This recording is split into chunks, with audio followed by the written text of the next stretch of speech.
But at the same time, I know the important thing is I've just got to get something out. It's a lot easier to change the direction of a moving car than it is a car that's parked.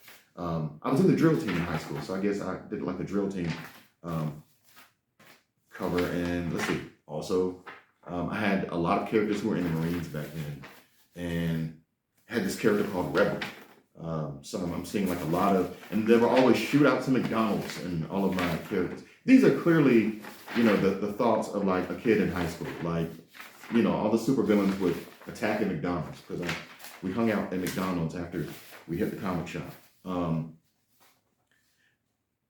Wow, I am not even going to read whatever dialogue this is, but I will say I see now the Jim Lee influence there.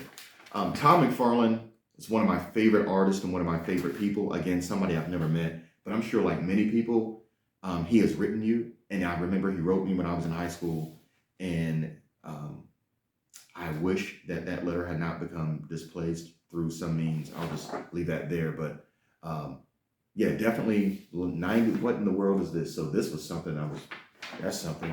Again, the character Rebel, a lot of 90s influence here. A lot of 90s influence. So much 90s influence. I could definitely tell I was reading Image. Yeah, all of this is, yeah. And again, seemed to be a big theme with like characters in the Marines. I've never served, but definitely much respect to those who have and those who are. These are like movie posters I was working on for movies I didn't make. I could probably do like a whole compendium called The Unfinished Stuff of Jerry Michael Grimes. Unfinished work sounds better. The unfinished work of Jerry Michael Grimes. Okay, I'm gonna put all of this here. This was, again, something else I started, but I actually remember copywriting this concept here. And this is something I do want to go back and work on in terms of what that story was gonna be. I'm actually gonna set that in a different place. That's something I'm gonna go back to. More 90s influence, including here, but also this is the first time I drew Miss 28, and this here, so it's a Cave comic, and it's December 08, and of course, first explosive issue. The 90s influence on me was significant, because I love the 90s, but at the same time, I have to find a way to be me. Again, this was, at this point, I called the story Trial and Error, which I still recycle and use part of that and sort of cannibalize that into this new project that I'm doing, which is Luke Oswald, Professional Problem Solver. Again, so much Marine Corps influence. I wanted like all my characters to be in the Marines. For me, I guess, I don't even guess. Still, I'm sure I feel like Marines epitomize toughness. And if a character was going to be like a superhero, be tough, it'd have to be a Marine or a firefighter, or both. A Marine firefighter. I could see the Jay Lee influence on me here as well. See more pencils. I don't know what this was supposed to be. Maybe I was like just trying something different, but apparently one kid here's got a baseball bat and the other has a cigar for some reason, and whatever. The Rob Liefeld influence. Okay, I get it. A lot of people say what they have to say about Rob Liefeld's artwork, but let's be honest. Rob Liefeld made a lot of us want to draw and got a lot of us into comics, created some of the most incredible characters that are still up and running. And at the end of the day, we can say what we want, but I would never be in a position, one, to criticize any artist or creator for what they're doing. It takes a lot to create. It takes a lot of courage to create. And especially someone who's been as successful, as phenomenally successful as Rob Liefeld and everyone over at Image, but also artists at DC, at Dark Horse, at Marvel, IDW, all of the different imprints and publishers. When someone creates their art, it's for someone. And even if it may not be for one particular person, it's for someone. And certainly, yes, huge Rob Liefeld influence on me, as I'm sure so many people at some time, and many artists. And so I'm just thankful for everything that he did and the work he's continuing to do. I think this was a portion of my dad that I was working on. My dad, James Earl Grimes Sr., who passed away a couple of years ago. And again, more 90s influence. So I certainly see what I'm going to do, everything I can I'm gonna do everything I can to stay away from not prioritizing story. This is actually the storyboard. I attended the University of North Carolina School of the Arts, School of Filmmaking. And so here's actual storyboard wow, from a short film I was working on. Okay, so this is a poster from a book that I wrote back in 2013. I'm gonna put that over here. What's all this? Here's a picture of something. I guess I was working on, this is probably like an art assignment, I'm sure. Almost sure, but probably on perspective and different things. Oh, okay. Speaking of the School of the Arts, must be like that's where I went to school. And, okay, so this is like research on trees, okay? From another life. So that's research on trees, and you can put that, I guess, what is this?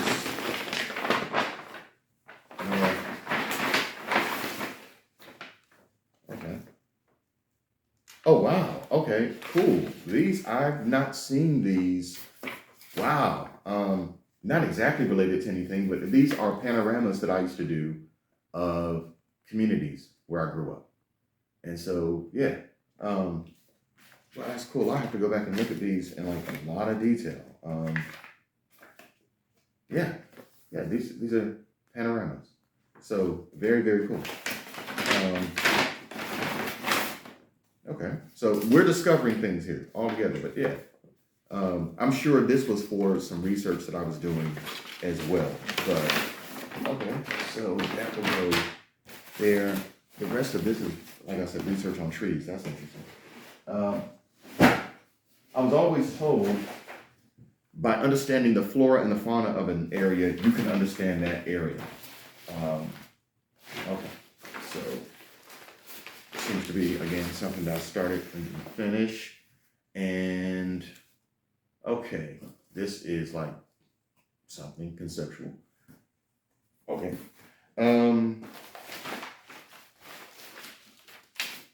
All right. Here, some of my first ever notes on Luke Oswald. And this will be the first time I drew the character, the Nameless, and the Crane that we find out more about. And basically, spoiler alert a little, the Nameless creates worlds as if they're gardens. And there's a certain hope and expectation of what happens when these worlds are created. And Luke Oswald represents the embodiment of something that happens. So while the professional problem solver story is very gritty and very like quote unquote grounded, it actually is a part of a larger cosmic narrative that one doesn't immediately see operative, but becomes more obvious later. This is my Norm Brayfogle period, I'm sure. A Norm Brayfogle influence, and this is again just 90s stuff. Rest in peace to Norm Brayfogle. Rest in peace to Richard Derbyshire, lead singer of the group Living in a Box that made the awesome song Living in a Box on the album Living in a Box. And Jay Lee influence, definitely. So much. I could tell what I was reading, who I was reading, who and what was influencing me. And I think if anything, what I'm learning from this experience is to work on drawing what's in my head and drawing what's in my heart and just trusting how it's going to come out, and also finishing what I start. That'd be a good thing to do. Okay, so I think we're good there. Okay. So we've sort of whittled through this. Definitely going to keep over here. One of my favorite issues, Captain America, by the way. And Chuck Austin, Ron Garney, Pain of the Gods, JLA. Story-wise, love this story. Let's see. That's going to go over there. Now, this is actually recent. I will be honest, I didn't like it. I may run out of battery at some point too, so then I'll just, this will be an even longer video. But yeah, didn't like this. And you may have seen me scribble this recently, This was from my head, but still that influence is there. And yeah, so, okay. So this was me kind of sketching out. So this is more recent stuff. This is where we're going, the recent stuff. And, okay. This was Spidey that I was going to put that over here. We're going to keep the Luke Oswald stuff over here. This is, so there is a villain in the story, but there's also there's an antagonist, there's a protagonist, and there's a hero. And the story is going to work through sort of the differences between those. Me sort of sketching soups there, but this is Marvel. In the narrative, if you say his name twice, he appears. So this is more recent work.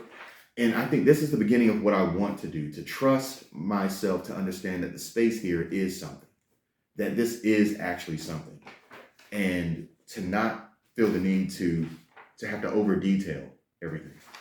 So, case in point, also something recent. So this is Luke Oswald, as you can tell by the purple tie. He's fighting Marvel. I just wanted to get used to, drawing the character sort of. But this looks like something that I would have done like back in high school, and that's what I don't want to do anymore. And plus, I was just drawing on like a random piece of cardboard used for like a business shirt. So just drawing something. Here is something. So this is the original first page of Luke Oswald, Professional Problem Solver. It's not going to be the first page. I don't want to do this. This is not the way I want to do this. It's not going to be the approach.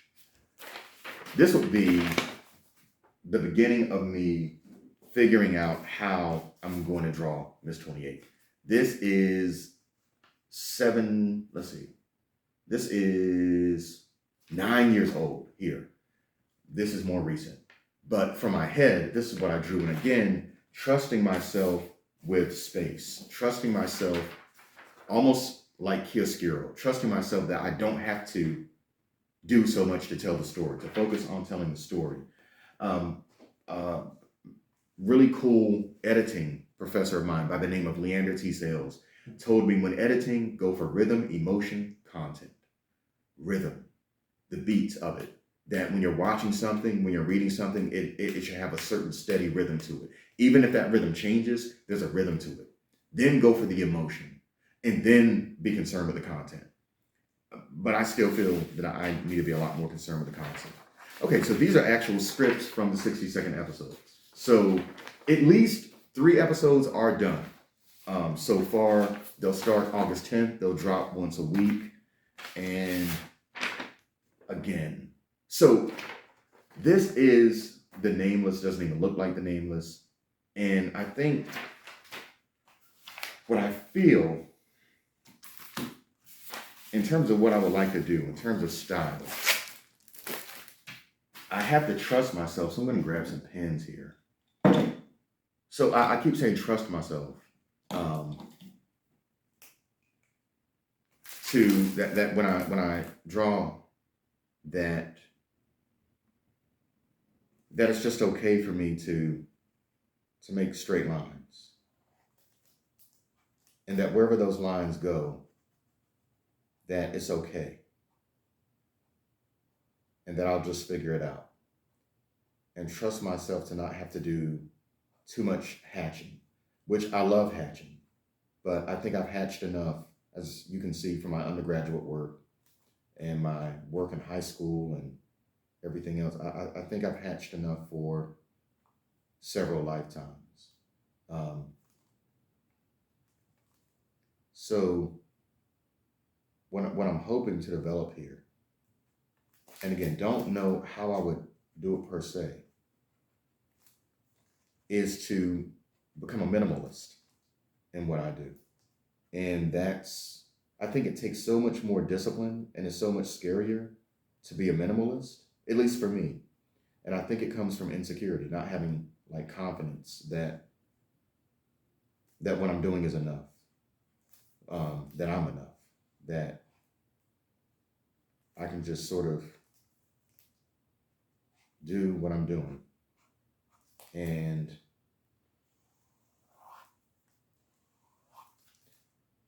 have something in my head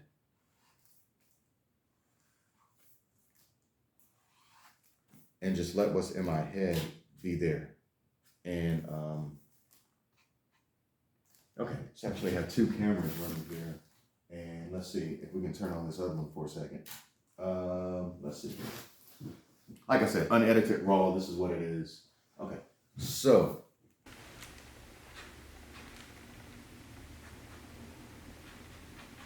I don't know how this is gonna come out because again, this is not my style per se. And so I'm trying to figure out, you know, what I'm doing. And that's, I guess, a part of the journey as well, to not know and to have to figure it out. But I really envision what I'm doing to be something more like this. So as you can see, I'm going very minimal on what I'm doing. And just trusting that it's going to be okay.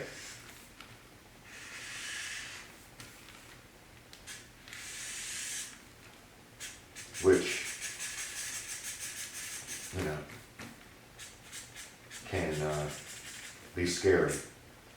But at the same time, scary things are fun things. So, you know, we'll figure it out. But ultimately what's happening on this opening page is there's narration.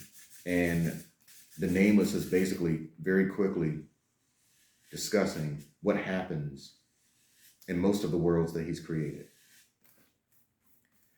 And something very unique is happening on the next page, going for like a double splash.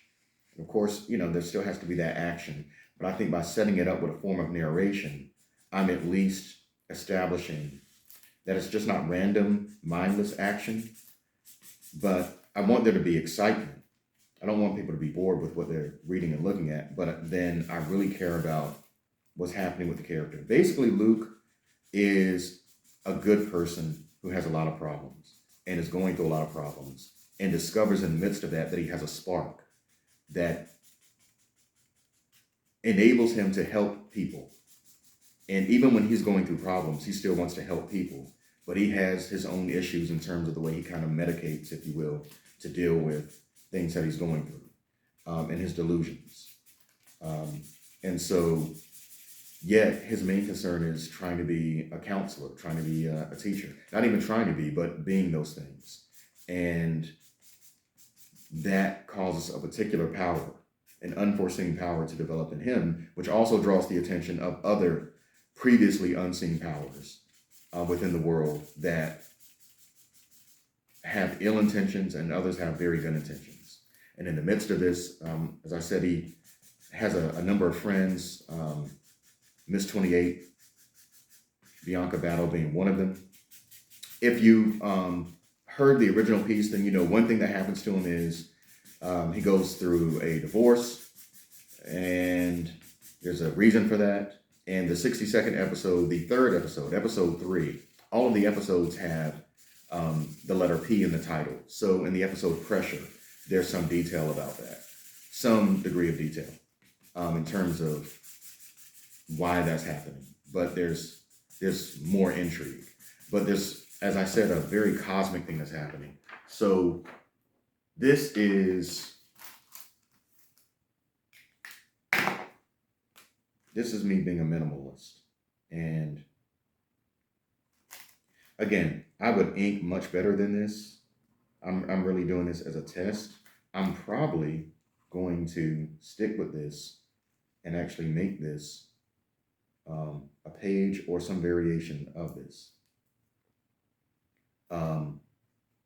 Again, it's weird for me to not do so much and to say, hey, Jerry, it's okay if you don't put 1,000 lines in someone's face and make everyone look like Jigsaw by default. It's okay if you just let it breathe, like jazz. If you just kind of let and trust that what you have is enough, that you're telling the story, that the reader can clearly delineate and see what's going on. And So yeah, let's, in terms of the inks here,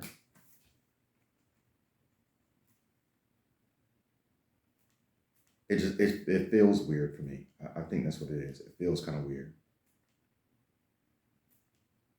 but not bad, just different for me, which is the whole point. You're part of this journey with me. And why do I now feel like Bob Ross at this point? Just little happy little trees here. This is our world, and we can do anything we want in our world. It's our world. I'm just gonna put another happy little tree here. Just let them play right along here. Rest in peace to Bob Ross. Bob Ross, absolutely awesome. Also, kind of related, unrelated. I want to thank Alexander Devon. He gave me this card recently. He is a clothing designer, and I will try to find some more information about him. But I was wearing a suit one day. I was at an event, and he just walked up to me and said, "Brother, that's a nice suit. You need a nice tie to go with it." And he just gave me like an incredible tie. I think I actually have it here. So this is an unboxing. So as you can tell, this is not edited or like whatever. This is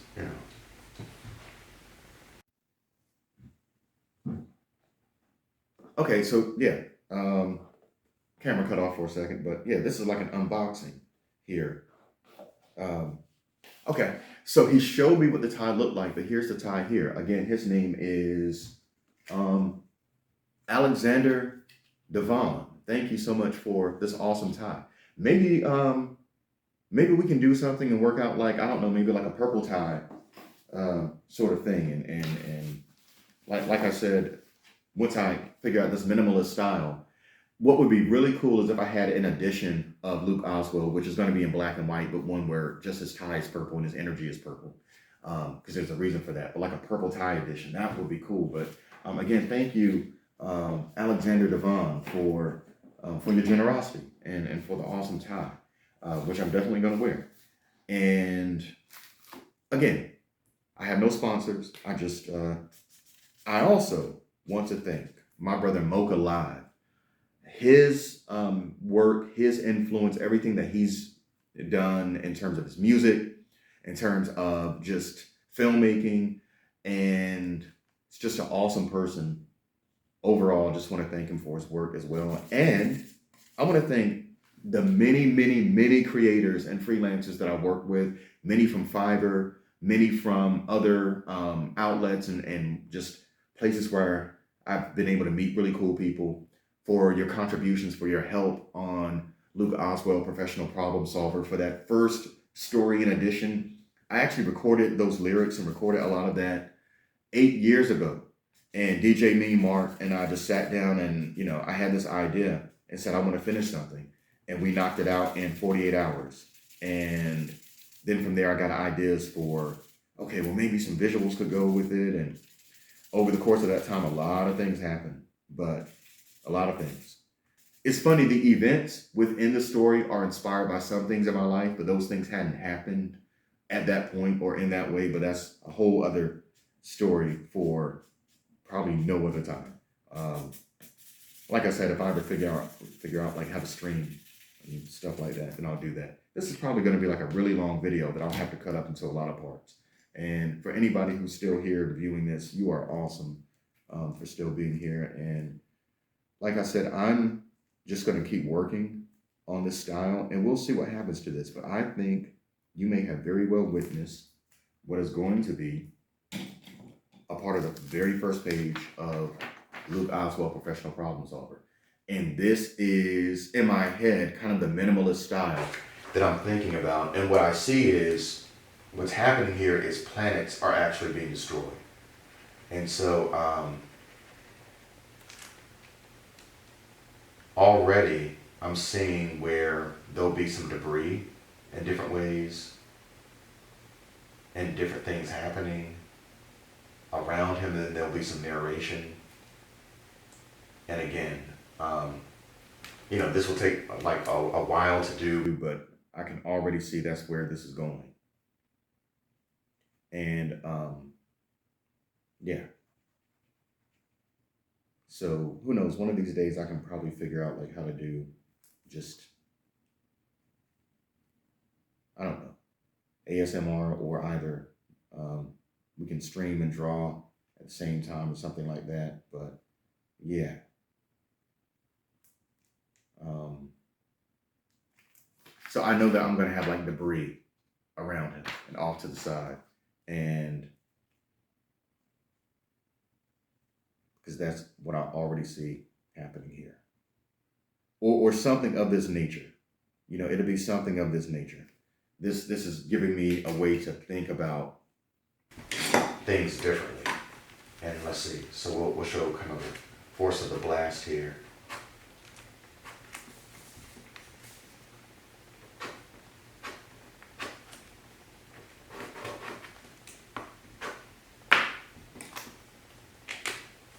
And a blast doesn't have to be